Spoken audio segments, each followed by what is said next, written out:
Coucou tout le monde, Ah non, j'ai oublié.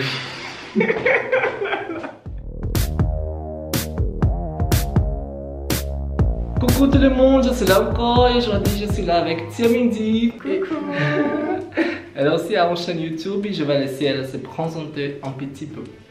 Merci de m'avoir invité, Merci Philippe, à toi, ça me fait plaisir. Parce que j'aime beaucoup te suivre sur YouTube. Merci. Mais en vrai, c'est encore mieux. Merci. Ben voilà, donc je suis youtubeuse, hein, on met des guillemets quand même.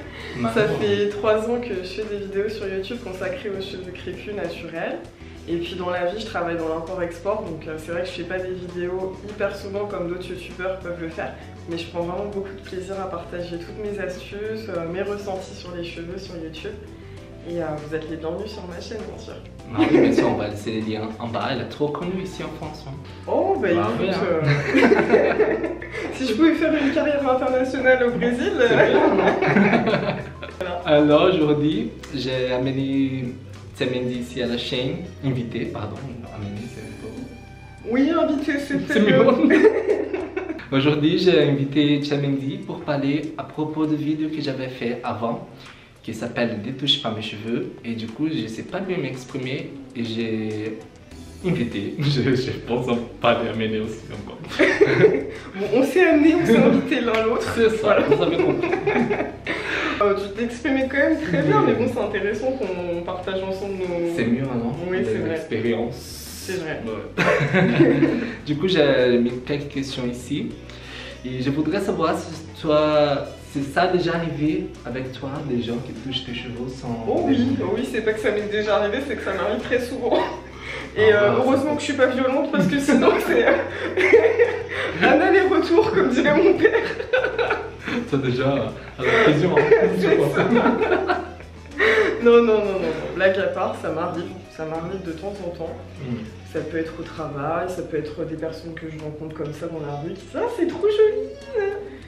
Donc c'est des choses qui arrivent. Après, c'est vrai que je suis une personne assez douce, je suis pas trop impulsive, donc je prends sur moi pour ne pas être agressive aussi. Mais c'est quelque chose qui m'irrite beaucoup et qui me dérange beaucoup. Et que je trouve pas normal, quoi. Bah oui, c'est pas Parce normal. que mes cheveux, ça fait partie de mon corps. C'est comme mon bras, c'est comme mon visage, c'est comme mon corps, une partie de mon corps. Et du coup, je me braque et je le vis mal quand on me touche parce que c'est mes cheveux. Peut-être que ça peut intriguer certaines personnes, mais c'est assez intrusif et agressif de se faire toucher comme ça, quoi. Exactement. Et qu'est-ce que tu vas faire quand ça arrive? Qu'est-ce que tu fais? Ben en fait, comme je disais, je suis pas une fille impulsive ou... Voilà, ce que j'aurais envie de faire, c'est... Oh oui. Bon, on contrôle, on respire. Voilà. Et j'ai quand même parfois un mouvement de recul, surtout que ça peut être un vieux pépé un vieux pépère, un vieux monsieur de 50, 60 ans, au travail, enfin, je parle pas de mon travail actuel, hein, ne me virez pas. Mais même dans mes expériences passées, je sais qu'à un moment, j'étais hôtesse d'accueil quand j'étais étudiante, en fait. Et du coup, il y avait plein de personnes différentes, de tous âges, et ça pouvait arriver qu'il y ait un monsieur qui disait « Ah, machin et tout ». Et du coup, moi je le vivais mal parce que je me disais bah qu'est-ce que les mains d'un dieu viennent faire sur ma tête, quoi. Et puis est-ce qu'il est propre, est-ce que machin, enfin on n'a pas envie d'être touché. On a beaucoup de travail pour soigner des touilles il y a quelques mois. Ouais, c'est ça. Et puis bon bah parfois on peut mettre une crème dedans et puis même c'est pas forcément hygiénique, on n'a pas envie de... C'est le manque de respect quand même. Voilà. C'est notre corps. Et tu écoutes aussi des trucs méchants des gens dans la rue qui parlent de tes cheveux, qui font des blagues, quelque chose comme ça, tu veux jamais... Oh bah oui, ça j'en ai entendu, hein. Ça j'en ai entendu des belles et des pas mûres, des vertes et des pas mûres.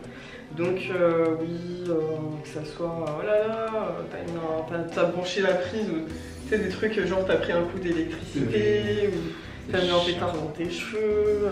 Bon après il y a des questions, c'est pas forcément méchant, c'est un peu naïf, mais c'est un petit peu aussi pénible à la longue. Il y a beaucoup de gens qui disent pourquoi tu te lisses pas les cheveux et tout, tu te lisses pas les cheveux. Je dis bah écoute, je sais pas, ça me traverse mon peu l'esprit, j'ai pas envie. Pas obligé, hein. Ils me disent, après ils me disent ouais en même temps, t'aurais pas le temps, ça prendrait trop de temps. Ouais. Et là j'explique à la personne que non, c'est pas une question que ça me prendrait trop de temps, c'est que je n'ai pas envie. En fait, il y a beaucoup de personnes qui comprennent pas que le lissage, c'est pas forcément quelque chose dont on a envie. Tu es obligé aussi, tu es obligé, hein, tu fais pas parce que. Voilà, tu dois justifier pourquoi tu lisses pas les cheveux. Donc voilà, plein de questions comme ça, intempestives. Combien de temps tu mets pour faire ça? Combien de temps ça te met? Après, je leur dis, je mets 2 minutes. Et là, ils disent, ah bon? Parce que pour eux, ils croient qu'on fait des trucs, mais c'est naturel. Donc, oui, exactement. Donc il y a plein de questions un peu naïves comme ça. Bon, je réponds calmement une fois, 2 fois, mais en fait, je me rends compte que ces personnes-là, même quand tu as répondu, ils vont recommencer à te poser la question. Donc en fait, c'est pas des vraies questions, c'est pas des signes d'intérêt, c'est plus des petits pics en fait, je pense. Exactement, ouais. C'est pas un truc à la curiosité. Franchement, voilà. C'est un truc qui va un peu forcer que tu lisses tes cheveux et... Exactement. Je sais pas. C'est te faire sentir que tu es différent et déjà te faire sentir ça. Et du coup, c'est comme si nous, en fait, quand on porte nos cheveux naturels, c'est quelque chose de normal. C'est-à-dire qu'on se lève, voilà, on se coiffe comme tout le monde, on se lave comme tout le monde. Mais on n'a pas besoin toute la journée de se justifier sur ça. Exactement. Parce que c'est quelque chose de tellement naturel que, du coup, quand on arrive dans un nouveau lieu et qu'on doit s'expliquer pendant 10 minutes sur pourquoi, comment, ceci, cela, et qu'on attire toute l'attention, bah, ça peut être un peu pénible. Exactement. Et toi, est-ce que tu vas répondre aux questions ou c'est moi parce que... Non, moi aussi, le dernier truc que j'ai écouté entre méchants, c'était les gens qui disaient, ah, tu peux cacher quelque chose dedans, hein. Ah ouais. Je peux cacher ta mère dedans. Putain, c'est chaud ça, non, franchement, c'est pas cool, c'est pas une blague mes cheveux ça. Ouais, c'est vrai. Après, c'est vrai que aussi, encore une fois, quand j'étais hôtesse, j'avais fait des tresses, tu sais, avec les rajouts. Et il y avait une responsable qui m'avait dit par contre, vos espèces de dreadlocks là, vous venez pas au travail comme ça. Un truc comme ça, tu vois. Mais moi, bien évidemment, j'ai pas changé quoi. Après, j'ai respecté les codes, c'est-à-dire qu'il fallait avoir le visage dégagé, les cheveux attachés. Donc, avec mes tresses, je veillais à avoir le visage dégagé. Mais par contre, c'est mon droit quoi. Ça fait pas, non, je suis restée avec mes tresses et ça m'a pas empêché d'être acceptée des clients, d'avoir une bonne image, etc. Comment dire, ta capacité, non? Et oui, voilà, mes compétences ou autres. Je pense que c'est important des fois de pas se laisser intimider par ce genre de remarques. Je pense. Du coup, je pense qu'on a répondu à tous les... C'est déjà fini. C'est fini alors. Merci. Qu'est-ce que tu leur dirais à toi si tu pouvais leur dire un message? Ah, j'ai dit que mes cheveux ne sont pas un objet, ne touchent pas, il faut respecter notre corps. Comme j'avais dit dans l'autre vidéo, et c'est pas comme ça, c'est fait partie de notre corps, c'est comme la fesse, je peux toucher ta fesse alors, je peux arriver, c'est comme ça, c'est le bordel, c'est la fête. Ouais, bah oui, c'est ça. Hein. Mais c'est un peu ça, c'est un peu ça. Est-ce qu'on va se permettre d'aller vous toucher, nous? Allez, on y va. Et toi, qu'est-ce que tu dis?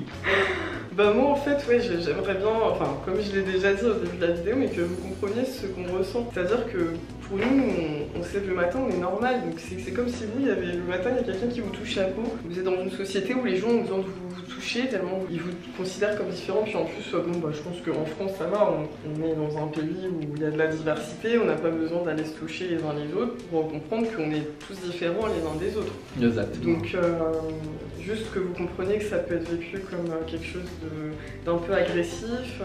Vous entrez dans notre petite zone de sécurité, je sais pas comment on dit ça, mais non, c'est comme si on avait une petite barrière autour de nous, il faut pas trop l'approcher. Ouais. Et quand vous faites ça, vous violez entre guillemets notre petit espace à nous et c'est vécu comme une agression quoi. Et bon, après chacun va réagir à sa manière, mais on va toujours ressentir, c'est-à-dire qu'on va pas devenir amis. Enfin moi je sais qu'une personne comme ça, elle risque pas d'être vraiment mon amie parce que je vais me dire encore un gros lourdeau qui respecte pas les gens. Donc même si je vais pas être agressive, je vais pas avoir une bonne image, on va pas avoir un bon contact. Il faut accepter notre différence. Sans toucher. Et puis ça fait un petit peu animal de compagnie, oh c'est mignon, oh lolo, machin. Ah ouais. Ça met combien de temps, machin. Voilà, ça fait un peu toutou. Et on n'est pas des toutous, donc on est comme vous, on est votre égal. Donc quand vous nous touchez comme ça, c'est un côté très méprisant, puis toucher la tête, c'est vraiment nous prendre de haut. J'espère que vous avez compris les gens. J'ai invité Tiamedy pour parler un petit peu de ça et allez-y. Voilà, et puis que vous compreniez que notre message, il est plus pour qu'on se comprenne les uns les autres, pour que vous compreniez ce que ça nous fait, pour arrêter, parce que les gens ne vont pas forcément oser vous le dire, mais on le pense. Ah, j'ai oublié une autre question. Ah. Et tu as dissocié avec des gens que tu connais aussi? Comme ça, par exemple, ton ami qui a déjà fait ça, ça te dérange ou pas? Ou c'est juste les gens que tu ne connais pas? C'est plutôt des gens que je connais pas, des connaissances ou des gens que je connais pas avant. Mais mes amis ne font pas ça parce qu'ils comprennent très vite qu'il n'y a plutôt pas intérêt à faire ça avec moi, quoi. Non. Mais bon, si jamais par contre une amie a une véritable curiosité et me dit je peux toucher, j'accepterai, je pense, il n'y a pas de souci. Hein. Si la personne me demande poliment et c'est mon amie, donc j'ai confiance en elle, et je sais qu'elle est vraiment curieuse, il n'y a vraiment aucun souci, je la laisserai toucher, si elle a des questions, j'y répondrai avec plaisir. Hein. C'est vrai qu'on parlait avec Felipe, bon là on va extrapoler, mais gardons le sujet sur les cheveux, mais les femmes enceintes apparemment peuvent vivre aussi ce genre de problème, c'est-à-dire les gens qui disent oh c'est tout mignon et tout, ils commencent à toucher le ventre, et je peux comprendre aussi que ça soit... Oui. Il y a beaucoup de femmes qui m'ont dit ça sur les commentaires, aussi des gens que je connais qui disent qu'ils ont... On avait dit qu'on était enceinte et touche et... Ouais. Allez, hein. Ouais, c'est quand même très intime, en plus même le ventre, hein, c'est très intime. Voilà, ça fait partie de notre corps et j'espère que vous avez compris notre petit message. C'est ça alors les gars, j'espère que vous aimez bien. Dites-nous sur ces réseaux sociaux pour te suivre. Alors, donc c'est Tia Mendy, on va écrire ici, sur Instagram, sur Snapchat et sur YouTube. Donc c'est pas très compliqué, Tia Mendy. Super facile. Venez me rejoindre avec plaisir. Elle a beaucoup de vidéos super cool, beaucoup d'astuces, des soins de cheveux, c'est incroyable. Allez-y les gars. Merci. Je vous laisse ici mes réseaux sociaux aussi. J'espère que vous aimez bien les vidéos et abonnez-vous à la chaîne et activez la clochette pour recevoir la notification de nouvelles vidéos. Et c'est ça les gars, j'espère que vous aimez bien. Merci Tia Mendy. Merci à toi. Et à la prochaine. Ah, il va y avoir une vidéo aussi là. Ah oui, je voulais dire ça. Partez pas tout de suite, on va faire une vidéo ensemble sur ma chaîne. Donc c'est surtout pour les débutants avec leurs cheveux naturels, qui apprennent à se connaître, etc. Et merci bien, bisous, à la prochaine. Ciao, ciao.